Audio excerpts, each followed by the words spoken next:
जय हिंद, नमस्कार। Army air force की पेंडिंग भर्तियों को पूरा कराने की मांग को लेकर दिल्ली में जंतर मंतर पर धरना प्रदर्शन करने वाले युवाओं को आखिर दिल्ली पुलिस ने डिटेन कर लिया है।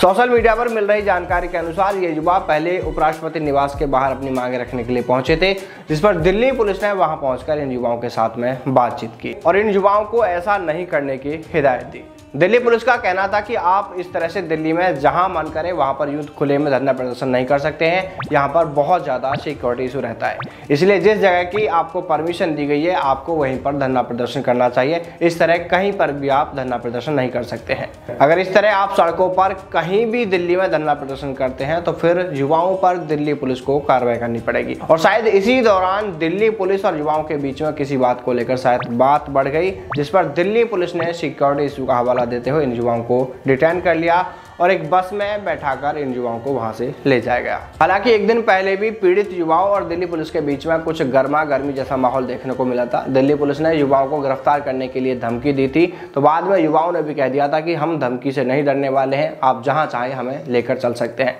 लेकिन बाद में पुलिस के अधिकारियों ने इन युवाओं से समझाकर वो वापस लौट गए थे। लेकिन दोस्तों देखिए, जिस बात का डर था आखिर वो ही होती दिख रही है। हमने बार बार युवाओं को आगाह किया कि कोई भी ऐसा काम बिल्कुल ना करें जिससे कि पुलिस आपको गलत बताकर आप पर कोई कार्रवाई कर सके या युवाओं को डिटेन कर ले जाया जाए और फिर बाद में इस धरना प्रदर्शन को ही बंद करा दिया जाए। हालांकि देखिए दोस्तों, पूरा मामला क्या है, क्या कुछ वहां पर घटनाक्रम रहा होगा, कौन गलत है कौन सही है, यह सब बातें तो तभी क्लियर हो सकेंगी जब इन युवाओं को पुलिस छोड़ देगी और ये युवा बाहर आकर अपनी बातें रखेंगे। देखिए, सरकार को भी यह देखना जरूर चाहिए कि आखिर ये युवा 2-3 साल से अगर मांगे कर रहे हैं तो यार कम से कम एक बार उनको देख लेना तो चाहिए कि इन युवाओं की मांगे, उन पर विचार तो किया जाना चाहिए, क्या गलत है क्या सही है, कम से कम इनसे एक बार आके पूछा तो जाना चाहिए। लेकिन कोई भी इनकी मांगे सुनने को तैयार नहीं है कि आखिर गलत क्या है और सही क्या है। लेकिन नहीं, पुलिस ने इन युवाओं पर फिर से एक बार कार्रवाई करनी शुरू कर दी है। देखिए, यह बात तो सभी को पता है कि दिल्ली देश की राजधानी है, इसलिए वहाँ पर सिक्योरिटी इशू तो रहता ही है।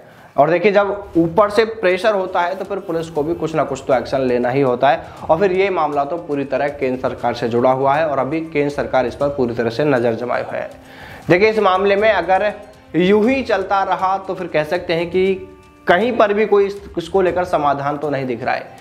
इसलिए सरकार को भी चाहिए कि वो एक बार इन युवाओं से मिलकर इनके हित में जो भी फैसला लिया जा सकता है उसको लेकर विचार विमर्श जरूर किया जाना चाहिए, और वो भी समय रहते, क्योंकि ये युवा लंबे समय से इसको लेकर मांग कर रहे हैं। और अगर देखा जाए तो ये पूरी तरह सच है कि इन युवाओं ने तो अपनी भर्ती की प्रक्रियाओं को पूरा कर लिया था ईमानदारी से, लेकिन अचानक से अगर सरकार अग्निपथ योजना लागू कर देती है और फिर इनकी भर्तियों को रद्द कर दिया जाता तो फिर ये तो गलत है। फिर इसमें इन युवाओं का कसूर कहाँ है भाई? ये युवा यही तो कह रहे हैं कि उन्हें अग्निपथ योजना से कोई परेशानी नहीं है, उससे कोई लेना देना नहीं है।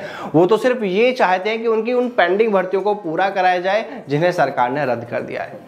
इसलिए सरकार इन युवाओं के भविष्य को देखते हुए, क्योंकि ये भी किसी गरीब किसान मजदूर के ही बेटे हैं, ये वहाँ पर हुड़दंग करने के लिए बिल्कुल नहीं पहुँचे हैं दिल्ली में, क्योंकि इनके पास में भी इतना समय नहीं है। ये भी बहुत ज़्यादा परेशान है, बस ये अपना हक मांग रहे हैं। तो इसलिए हम पुलिस से और सरकार से यही कहना चाहेंगे कि इन युवाओं को जो भी राहत दी जा सकती है इनको ज़रूर दी जाए, इनके हितों में एक बार फैसला ज़रूर लिया जाए।